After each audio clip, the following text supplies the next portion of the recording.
gentlemen, welcome back to another episode of the What Now Show. I am your host, Suryansh Basamalik, and this time we are joined by yet another special guest. He is last time we delved into the world of mixed martial arts, where we spoke to professional fighter Cameron Ralston. But today we are speaking to a coach. This time he is a Muay Thai and kickboxing trainer. He is a mind. His illustrious career for itself. We are joined by none other than Vinny Shoreman. Vinny, how are you doing? Very good, thank you. Thanks for that introduction. I used to be a coach of Thai boxing many years ago, but them days are long past me. But yeah, I'm still heavily involved with the groups and etc. So yeah, thanks for having me on. Well, let's get started right there. Actually, what got you into mixed martial arts? What got you into the Muay Thais and the kickboxing?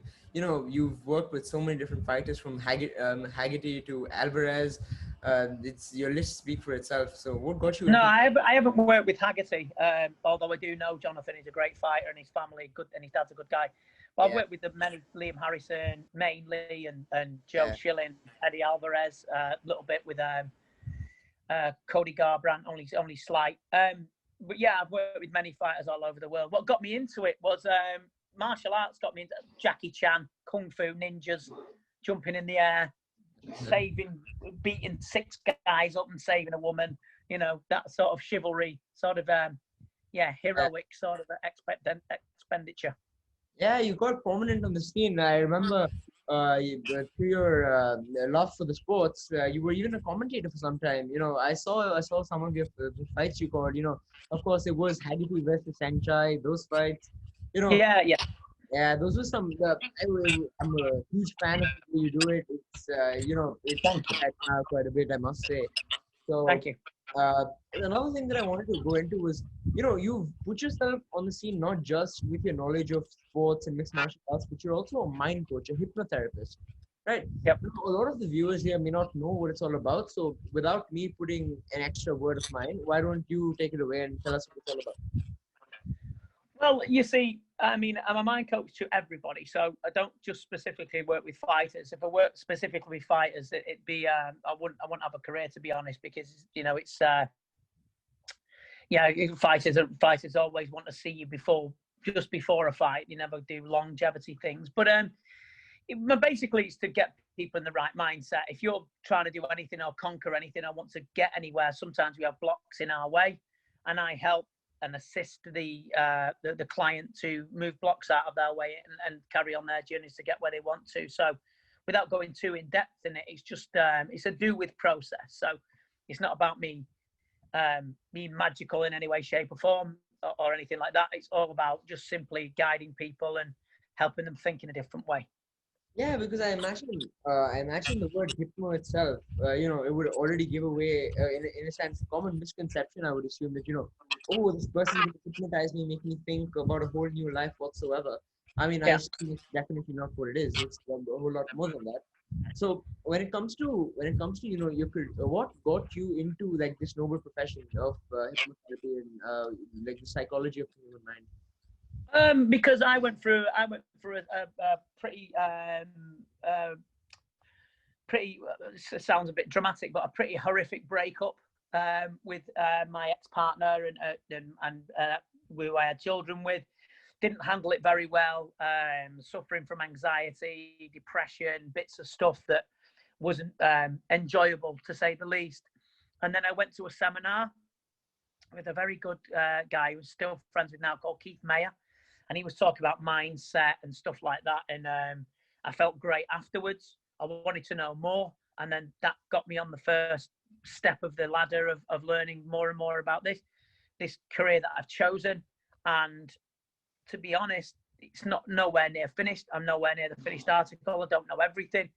And I learn constantly every day. So it's an ongoing thing. I imagine because, you've been around for so long. I mean, in this profession itself, that you made your mark not just on like multiple people that you worked with, but also there's been a lot of talk. I also watched your podcast with Joe Rogan, and you went into a lot of you had a lot of insight into it, and drawing back on something you said earlier, when you spoke about fighters, you said that they usually call you at the last second. Do you think that Yeah. that's a common issue with their mindset? In the last second, or call the mind coach. He's gonna fix me all up. Or is it just more longevity based, as you mentioned? Yeah, I think you exactly you put it nicely. I think of it like this. Imagine you want to do a jump off a parachute jump. That last moment where you're looking over the edge and the instructor's saying, right, everything's fine. That little bit where they're going to go into the cage or the ring or whatever, that is the most nervous time. So that's when they question themselves the most. So that's when normally people ring me at the last moment, and I'll say, he's absolutely fine and I totally understand it. But it doesn't mean to say that you'll get the best result, because I have to know the client to get the best out of it, and for them to get the best out of me, so and themselves. So it seems to be that way towards the end of their fight camp, or just before they go in the cage or ring or whatever. I'm absolutely fine with it. I understand it, but I don't feel that if people want to get a better result, they wouldn't need me right at the end. They'd all be confident all the way through the camp. So it's an interesting dynamic. Yeah, that makes sense. Because I imagine that, because as we've all always heard, and as logical as it is, each human is different in their own way. So I imagine when it comes to dealing with different clients, you'd have different approaches of, working with their different issues and whatnot. So when it comes to, of course, the more prominent people that you work with, that of course the entire world has heard of, is of course you have Liam Harrison, you have Eddie Alvarez, and the other fighter that you mentioned. So when it comes to working with them, are there, of course, I imagine that the mindset of a fighter in that profession, it's relatively different as compared to most other professions, because the mental grit of going through the physical warfare in the ring or the octagon. So when it comes to working with these fighters, what's some key things that you look out for to decide that this is where his head's at and this is how I need to work around it, the methods that you use? That's the interesting thing. There's a massive misconception. No, fighters aren't different than anybody else. To me, they're not, because mental strength, it's like people go on about mental strength and mental toughness, and immediately if you spring to mind David Goggins, who incredible guy, and he's on Joe Rogan and he runs 50 miles and he's done all these crazy, well, seems crazy to me, I wouldn't like to do them, but I mean, these incredible things, and the arduous physical things. But it's like you also got mental toughness, as in the person that the nurse that goes into a hospital when we know that there's a great big surge of COVID and people being ill.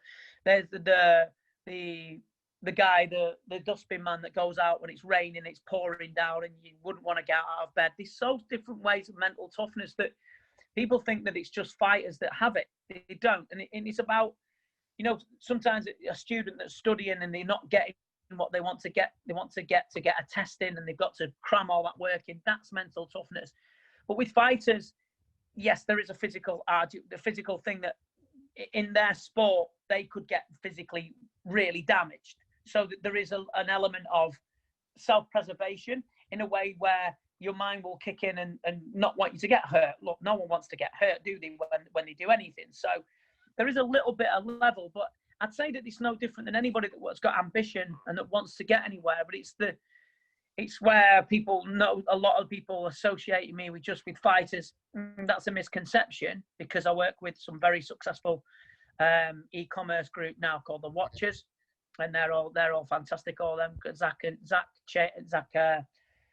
Foldman and Chase Hero, two big guys from America. But I mean, look, with fighters, yeah, they do question themselves, because it's a difficult thing to do, Sorry about that. Yeah, no problem. So when it came to, of course, dealing with, like drawing on something you also said, forgive me for drawing on the fight a bit more often than not. But okay, that's fine. Yeah. So when let's say a fighter gets injured, if that's ever come your way, of course there'll be a lot that goes into the recovery, of course, on the mental and the physical. So yeah, when you're dealing with someone who's actually been mentally and physically damaged and he needs to recuperate from that, how do you what's your approach towards such a scenario? the thing is, what you got to remember is that the facts are that people always contact me when they lose. which is a strange thing. They contact me after they lose because then they question everything. Then they question themselves, they question their mental capacity, they question they'll question the coaches, the battle plan, the game plan, whatever. Yeah, I mean, it's it's when people get injured, and people get injured, any sport, every single sport that you do there'll be some element of damage caused by it. Not often, but sometimes often for some people, and especially in combat sports where everything's physical, you're pushing your body to your limits, etc.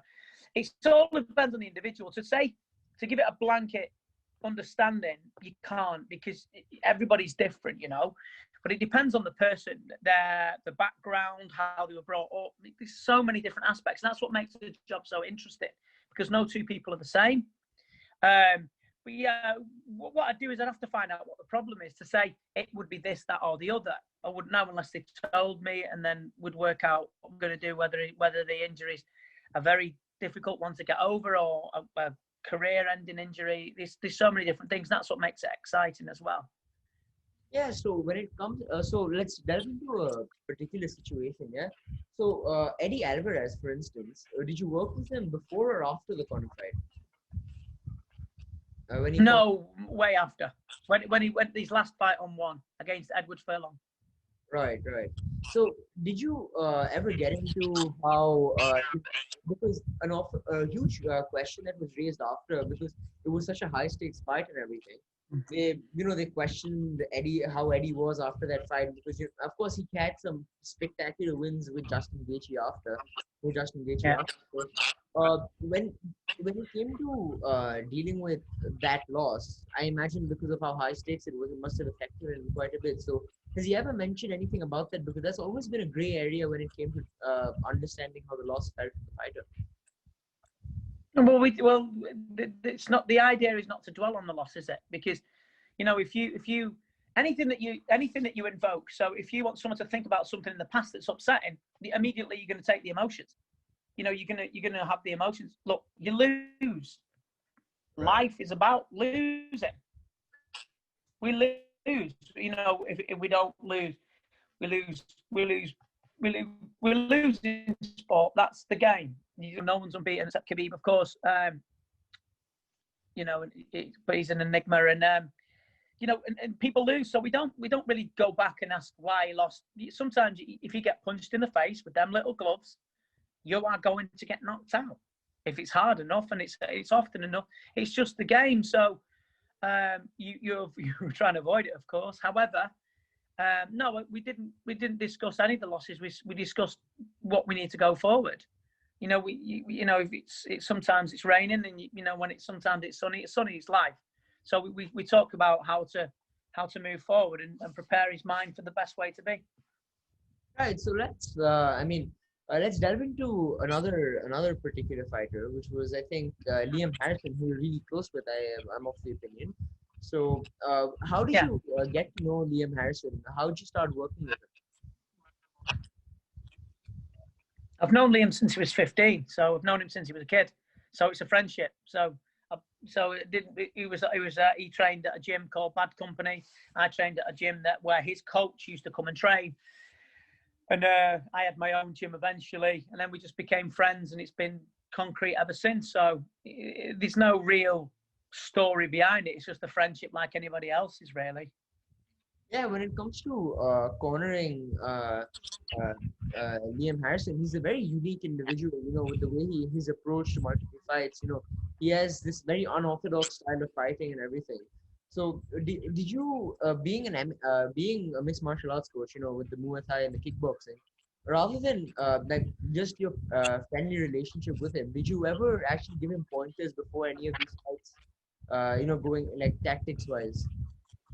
No, that's not my job. No, I mean, I'll discuss it with him, and we'll talk about the fighters, but that's not my job. He has fantastic coaches in Richard Smith, who's been his coach for a long time. He has all the guys at the Bad Company gym. He has John Gillies from the Four Corners gym, the boxing coach, where he goes and they discuss tactics. That's not my avenue. My avenue is to, when he does need me, doesn't always need me, I'll be honest with you, because his mindset's good. then we work on what we've got to get out of him. But no, I mean, I've never really. Liam knows far more about Muay Thai than me. So me to tell Liam how to do that is like trying to tell my son how to play Xbox. I haven't got a clue.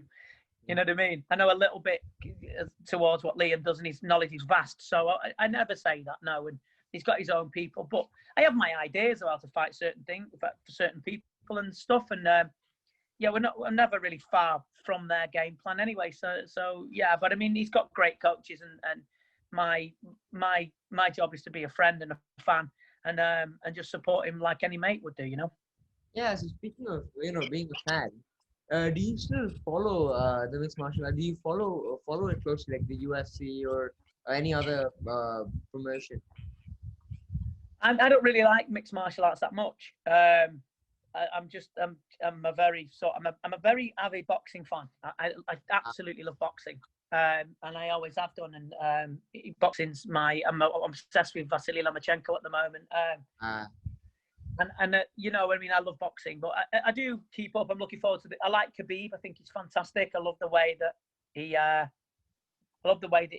he's just mindset, and his religious beliefs, and the way that he's got this unshakable system of, he believes in himself, but he also believes in a higher power that keeps him going. And I'm a big fan of his. I'm a big fan of what's his name, Justin, who's fighting him as well. Yeah, there's many, and I've looked forward to watch it. I like Adesanya because he's from a kickboxing background. I like him.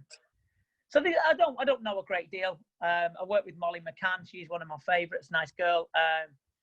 Yeah, so there's many. I like Darren Till because I've known Darren Till since he was 15, young kid. So there's many that I support. But yeah, I mean, to say that, do I know of people and who's fighting who? No, I just watch the big fights, like you know. But I do enjoy it. I wouldn't say that I'd like to do it, but I like some fighters. So it's like everybody else. Yeah, because you even when it came to like Khabib, for example, a particular example of mental grit was leading up to the fight with Conor. The amount of bobs he was throwing at him about his religion, about his family, about his this, that.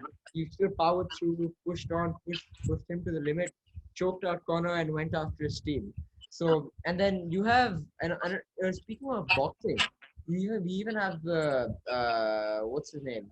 Mike Tyson versus Evander Holyfield coming up. Sorry, Roy Jones. No, Roy Jones. Roy Jones. Roy Jones. My apologies. So that's another big fight to look out for. And to that level, let's go back towards your career as a mind coach. So of course, I imagine that you deal with people all over different spectrums. Some people who are completely downtrodden, some people are just trying to figure out how to get around something or the other. So when it comes to dealing with different people, have you ever, in any particular odd incidents, faced any individual that was like, oh God, this person's beyond help, I don't know how to help this person? Have you ever fallen into such a dilemma? Yeah, of course you do. And there's certain people that have got mental issues that are beyond my capabilities, or that need serious help, especially if anyone tells me that they wanted to end their own lives. I never go near them. I just tell them to go and see the doctor, the health professionals, because they may need medication. So yeah, I don't get involved in that. I'm selective with who I'm very lucky because I can select who I work with, because I've got a good business. But yeah, there is some people that are mentally challenged that this wouldn't change it. Yeah, so to that level, we have everyone, when it comes to their own practice or their own art or whatever form they have, there's always this first go-to move that they have. So when it comes to your work as a mind coach, what do you like to start out by approaching the client with when you want to try to get to know them? What do you try to get to know about them first, and how do you delve in deep after that question can't be answered because everybody's different. So everyone has different problems. So, and have different. The problem have a different starting point. They probably have a different. Driver or whatever. So it's difficult to answer.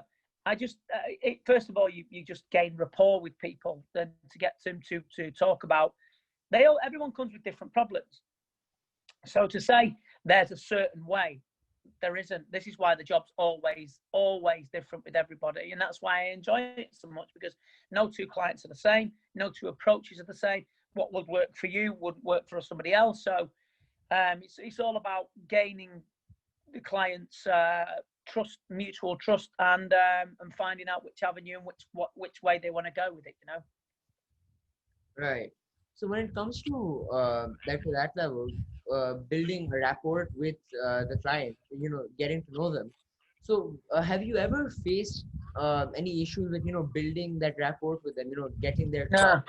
No, never had a problem with building rapport with anyone. Some people are more palatable to you than others. That's life. But with me, I get on with people. I've never been shy. I'm not a shy person. And I've got I'm 51 years of age. I'm not young, and I've got I think it's manners. You treat people with respect. You treat people with manners, good manners, and being sensitive towards someone's knocking, sensitive towards the problem, and you just do your best with people. So after like your years of experience, as a professional in the field, what's like if someone were to ask you like, bang, Vinny, tell me something. What's a lesson you want to pass on to the later generations after all that you've drawn from your field? That after all that I've learned, if there's one thing I'd like everyone to make sure religiously that they carry forward, like what would you say that is? My message to people that want to get anywhere in life is be decent to other people. We all have whatever we believe in, gods or whatever, and different religions, which I respect everybody their religion. I've got nothing. I'm not a religious person, but if you're into whatever religion you're into, I respect it. But I think we would rely less on our gods and less on our deities, whatever, if we were decent to each other. I think the problem with the world is that if people were more decent to each other and just a little bit more caring and considerate, then the world would be a better place. I think we would need less.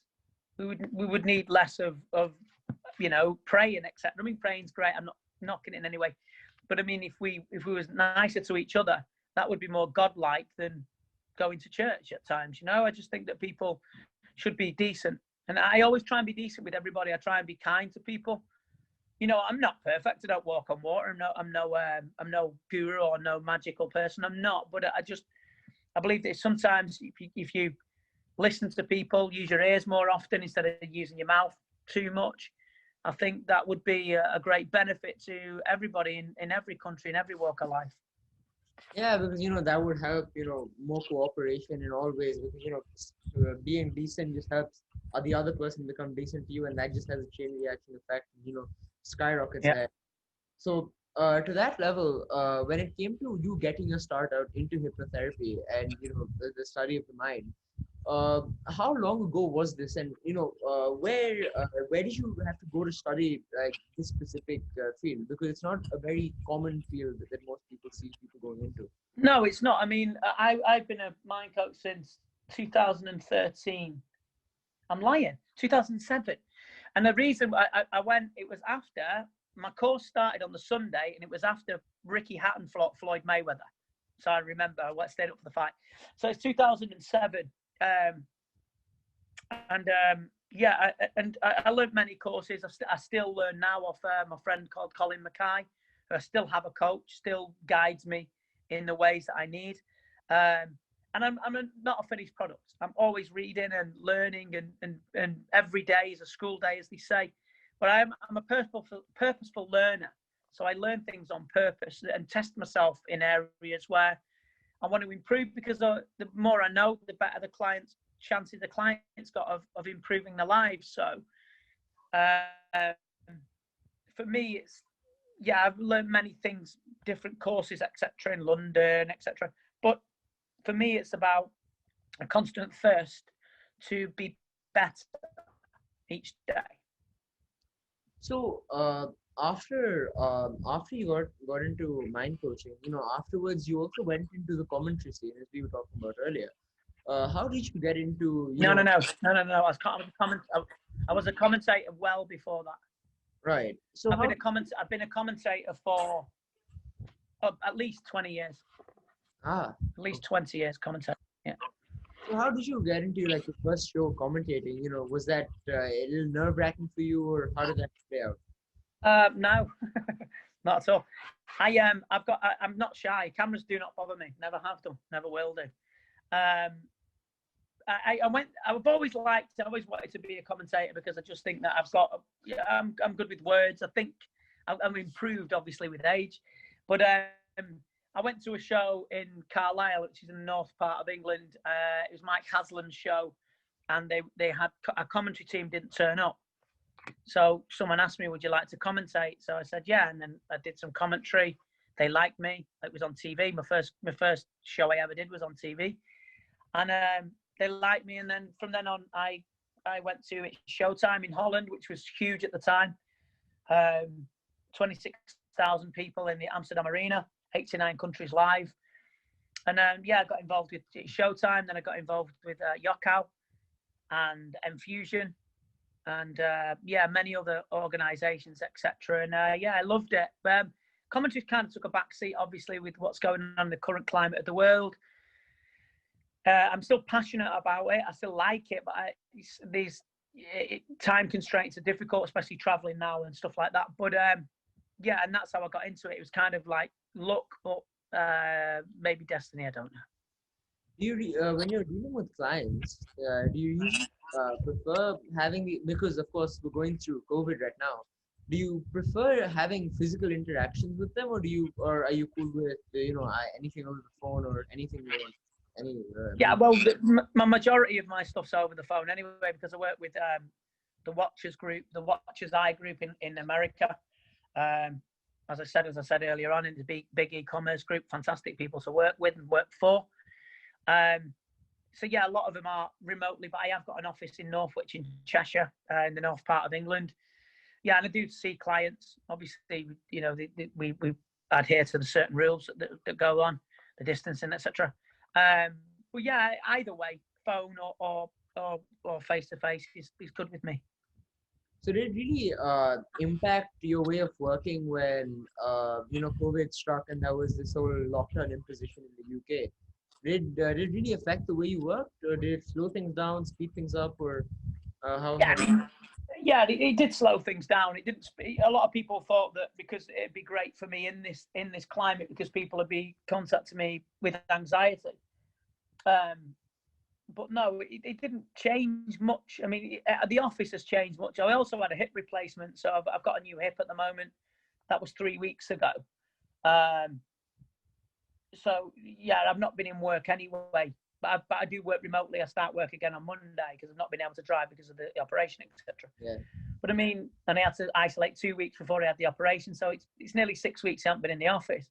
But yeah, I mean, we've all been affected by COVID, and the sooner this, whatever way it ends, the better for everybody. And it's been hard for people, and especially people that have lost their businesses and stuff, and the loved ones. It's been not a fun time for anybody. So we're all in it together, and we'll all get out of it together, I hope. Yeah, hopefully so. Because I imagine that over the course of COVID in the UK, there have been so many different types of rules imposed. There have been so many different regulations here and there. Yeah. Each country is done different. So, like my country, it had its own preposterous measures at some point, something normal in another. So, when it came to dealing with the UK regulations, did it affect your life to a process at which, like, not just your work, but let's say your daily life, in the sense, like, going out and getting the groceries and so on and so forth? Did it? Well, of course. Yeah, of course. I mean, you have to wear a mask.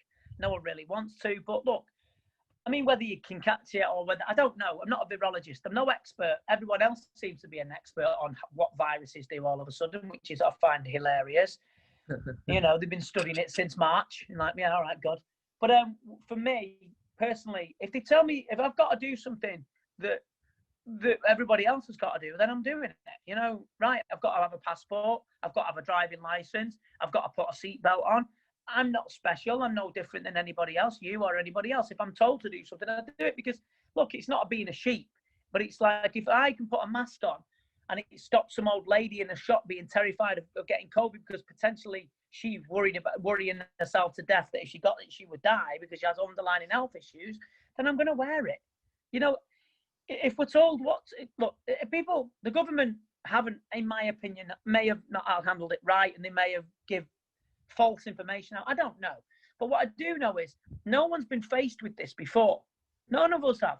You know, your grandparents haven't. So when something happens that's took the world by its throat and throttled it all over the show, then how are we meant to handle it? No one knows how to handle it until we get through it. And unfortunately, generations after us will understand if anything happens, which more than likely something else will happen, some other disease, then they'll have more experience on it. So do I do what I'm told? Yes. Does it affect my life? Of course it does. But does it make me pissed off like everybody else? Of course it does. And I see the damage it's causing. I see the upset, and it's not an easy time. But have they handled it right? Don't know really. I just shrug my shoulders, but I just do as I'm told. And I'm not a sheep. I'm not a conformist in any way, but I do know what's right and what's wrong. And if I have to wear a mask, so what? Don't care. Exactly. That's actually the best mindset to have. As you were saying, actually, when it came to the start of March, when COVID really presented itself in our lives, in an impactful manner, suddenly everyone became educated on it, and there's been these 100%. conspiracy theories. At one point, people were saying, "Hey, China released the virus," and on another level, people saying that COVID includes just another virus that comes in every summer, and then over the course of the year it'll go away with the heat, and those are some crazy theories that keep coming up here and there, and like countries where it's massively affected. Iraq, I mean, it's not snowing in Iraq, but it's one of those things. It's like what makes people look. I know nothing about MMA, so if he started talking to me about MMA, I know a few names. That's it. I don't know a Kimura from a Darce choke, etc. Right? But I don't. I'm not going to lie. But the thing is, I'm like this. If I don't know, I keep my mouth shut. I don't pretend to know or defend what I know. People are frightened. The reason why people are jumping on conspiracy theories is people are terrified of getting the liberty taken away. And of course, that's understandable. But people are scared. Instead of saying, I'm really worried about this, they jump on this, what they're trying to do and what they're trying to put this on us, and they're trying to, a cashless society and blah, blah, blah. And they're like, right, yeah, good. I mean, they're going on about a cashless society. However, England's just brought out a new £20 note for it. I've deleted people off my Facebook. I've unfollowed people because it's a constant. Have a fucking day off, will you? Yeah. They're doing this, they're doing that. What they don't understand is while they're sat there on their computers and they're screaming out about the vaccine, this and this, this and this. I understand that, right? But when you've got little children around you, I hear you're going to still have an innate fear that you're not going to get rid of. And that'll echo through other generations. This falsehood of them understanding. And it's a dangerous, dangerous thing. And they're causing extreme anxiety with their own anxiety because they're worried about what's going on. I totally understand. However, you've got to be mindful, especially when there's little ears listening, because their minds are massively impressionable. Yeah, because there's always this misinformation to one person. That information leads to another two and those two will take it to another 3 and a 4 and a 5 and a 6 and 7th, and it just carries on, right? And the craziest part about it is people believe these theories because because they need something to base it off of, right? Now someone will go and say Allah said this, or my person's God said this, or my religion's head said this, or my head said that. And when people use this basis to make their different claims about what the COVID is, or anything for that matter, you can generalize this for numerous conversations. People use, like like the concept of my religion says this, my religion says that, of from, and they infer in these most blasphemous contexts, and that leads to, as you were mentioning, these absolutely stupid situations wherein, like, these people much younger, children, listen to it and they go, "Oh, is that what it is? Is that what it Yeah, is?" I would, but what, just to take that, I wouldn't, with religion, I wouldn't bring religion into it. It's not, that's not my spin on it. My spin on it is religion. People, you can argue with that, and I respect whatever the people believe, as long as they're doing good to each other, which any religion does really say that. What I'm saying is people that are just talking about governments and talking about the virus, not God or anything like that, not putting that into it. I've never seen that. But what I have seen is people with falsehoods. For instance, 5G.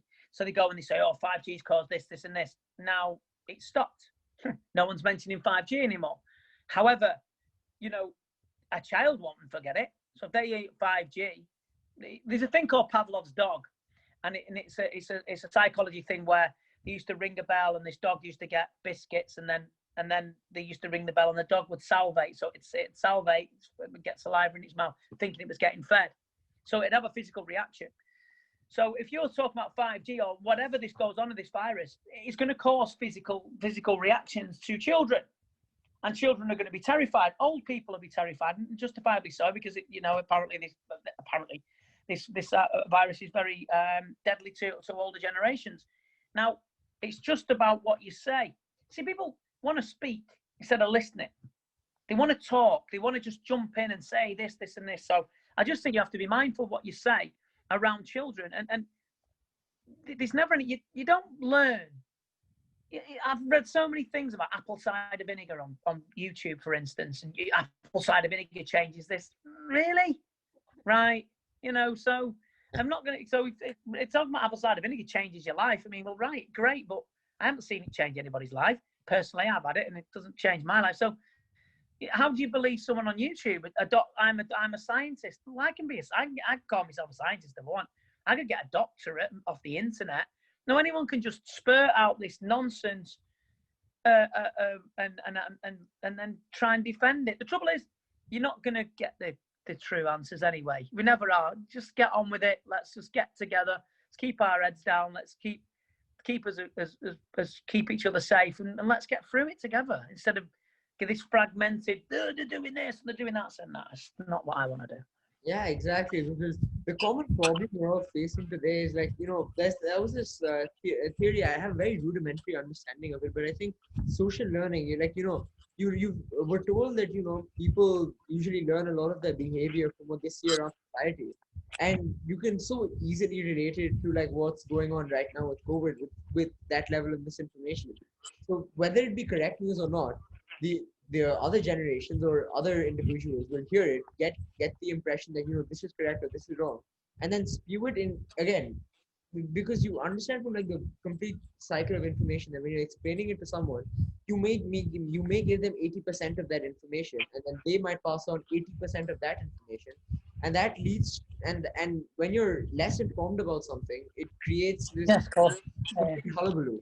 So it's because it becomes diluted, and it's Chinese whispers, isn't it? It just, the people add their own things on it. But like I said, it's not been pleasant for anyone. It's been upsetting and worrying for everybody in the world. And I hope, whatever way, shape, or form, we get through it, and we will. And and I wish everyone the best. I'm not an expert on anything really, to be honest.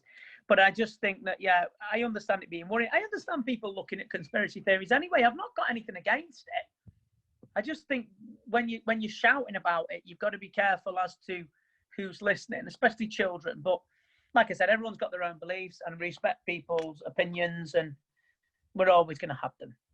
Yeah, because like, as you were, like, just as you were saying, political correctness in that context, when you're talking about these conspiracy theories, people can say they have a different theory about this and different theory about that, but when you're, saying that, let's say for instance, it's a Chinese virus and it was originated by all the Chinese people and all the Chinese people are bad. That theory, okay, fine. I believe that this is what it is. Fair. I believe it. Okay, but however, when you're completely spewing it out on a loudspeaker to millions and billions of people worldwide, some of these minorities who listening in could be the Chinese, and the way it offends them, and that in turn provokes them to think, oh no, you're wrong, you're creating it, and then the whole finger. Yeah, it's an age-old thing, that, isn't it? I mean, I don't know. I'm not blaming Chinese people. I'm not blaming anyone. It's just a virus. Well, where did the flu come from? It comes from somewhere. Whatever it was created by, whatever it's created by. I don't know, and I haven't got that knowledge. All I say is like, right, doesn't matter where it came from. It's like saying, being in Vinny, I think we're losing you. We're having some poor connection. Vinny, I think we're losing you. Right. And then the fire on the way about half an hour. Right. Just a second. Can you hear me? Right. Just a second. Right, and we're back. Vinny, sorry for the my apologies for the delay. Right. No, now, Vinny has to go, ladies and gentlemen, so we'll quickly wrap this up. Now, when this is actually, I'm going to put you in for a very retrospective question, because this is something I ask every person that comes on. So, you had a very illustrious career. You've started by being an MMA coach. Then you went into commentary, and then now you've gone into mind coaching. So, after your 51 years of experience